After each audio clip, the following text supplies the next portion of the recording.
it comes to your social media, your past is showing you some really important information, so don't overlook it. Now, you might be thinking right now, well, Sam, I haven't had any posts that have performed well, so that's not going to help me. Well, all right, we'll jump into number 3. And this is one that I love to do. I have a lot of fun doing this one, and that is to scroll.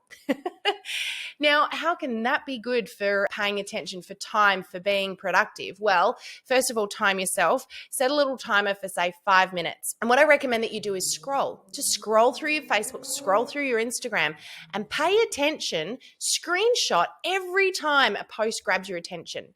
Every time you want to pause or you want to click see more, every time the image makes you stop, every time you see a word that makes you go, oh, what's that one about? Screenshot it. Now, at the end of 5 minutes, go back and have a look at those screenshots and write down 1, 2, or 3 things about each of those posts that grabbed your attention.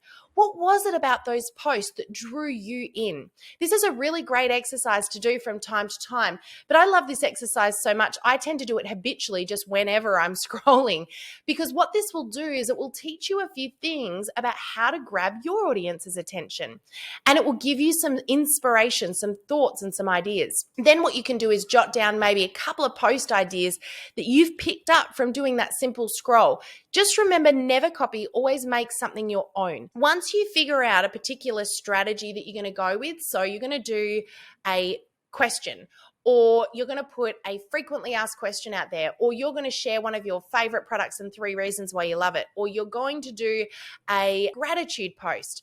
My last tip here is batch create, okay? Batch create. So don't just throw one out there to get you dealt with right now. Create 5. 3, preferably 5, maybe 10. Create at least 5 of the same post category. So go into Canva or go into your Creator Studio or your Business Suite, whichever you prefer to use, and batch create 5 that fit within that category and schedule one, say, for the next 5 weeks, so that you've got a little bit of content out there and you've covered your backside. So if you're going to do a gratitude post, create 5 different ones, change it up, use 5 different images, but keep yourself in that same mindset when you're batch creating, so you're not jumping all over the place, but come up with 5 different versions of something similar. And don't forget to test, see what's working and what's not. And if you do that one this week and it totally flatlines, go in and edit the one you scheduled next week. Just make sure that you're changing it up. But I like to batch create. So I'll often do an inspirational quote every now and again inside of our group. I don't just create one, I create 10, and I save them all in a file on my computer. So if I ever get to that point where I'm going, oh, what do I post next? I've got a file of unused potential posts I can get out there.